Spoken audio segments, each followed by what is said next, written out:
I was a heavy drug user and drinker, and being able to experience food in its natural state cleansed me.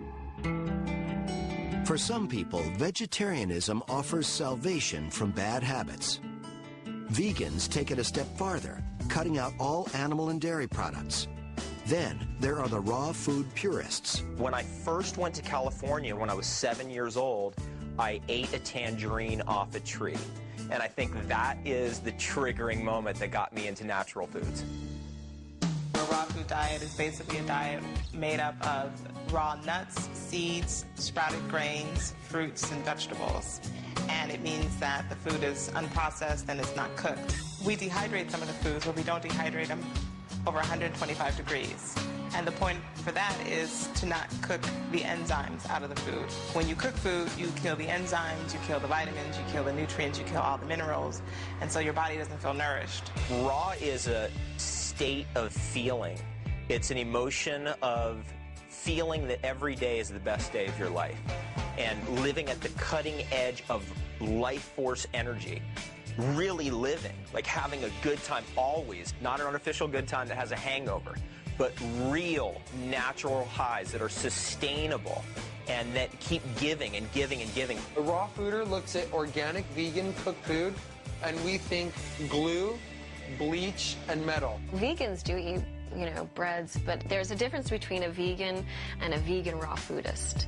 A vegan raw foodist will eat only plant-based raw foods, where, let's say, a raw foodist will eat raw eggs, raw meat, raw cheese.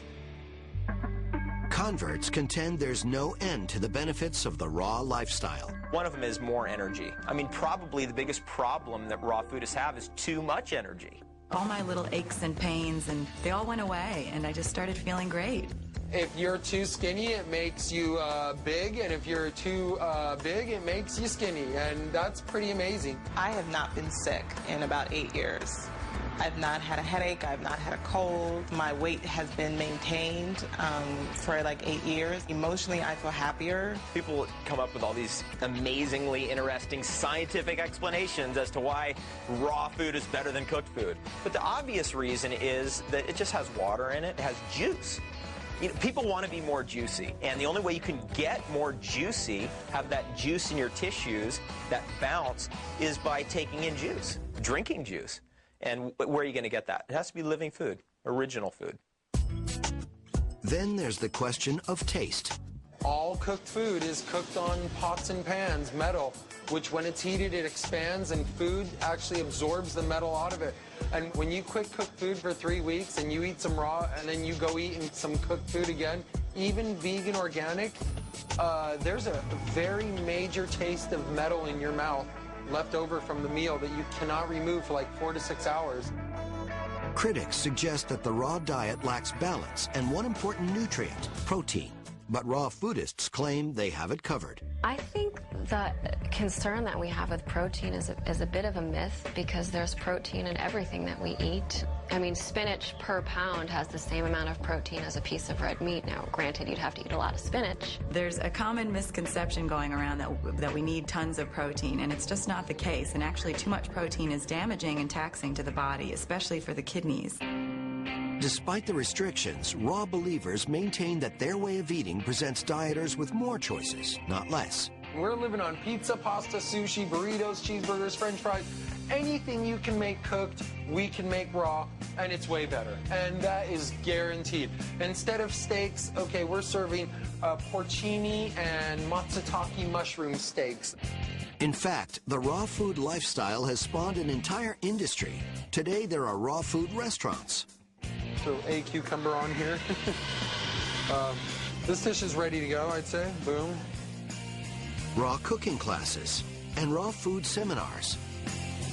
Still, there's one staple of the raw food diet that separates the diehards from the dilettantes, what believers call the superfoods. Superfoods are foods like goji berries. They're complete foods. They contain a lot of different nutrients and minerals. Foods like raw chocolate. You know, they've got a lot of magical powers. Honey is a superfood. Raw, wild, original honey. And, of course, bee pollen and things that come out of the hive are superfoods. And then there's the algae, spirulina. To a newcomer, the idea of eating uncooked seaweed, sprouts, and grasses can be scary. We just recommend people taking a slow transition and taking things one step at a time, maybe giving up red meat for a week or two, and once you feel like you can stop eating chicken and do that for a couple weeks, and then maybe in a month or 2 months you'll get rid of dairy and you'll just be feeling great. Remember the rule, in 3 weeks, it'll be terrible and hard and, you know, oh my God, 5 hours to make one meal and it sucks. But after 3 weeks, it'll get easy, it'll click. You're innovating new dishes and things in your home, buying raw food recipe books, you figure it out and you piece it together a whole new kind of a lifestyle. But despite the spread of the raw food craze, some nutritional experts remain skeptical. The American Dietetic Association, for instance, still advises a more well-rounded diet. The raw diet has got a lot of very helpful aspects to it. A lot of fruits and vegetables, but it's not quite balanced overall. As a dietitian, I recommend a combination of raw and cooked foods. But sometimes when people think of cooked foods, they may be thinking of fast food, hamburgers that are fried, you know, in fast food restaurants. That's not really what we're talking about when we say that it's good to have a balance of, you know, raw foods and cooked foods. We're talking about the healthful foods like the fruits and vegetables and the whole grains and the beans.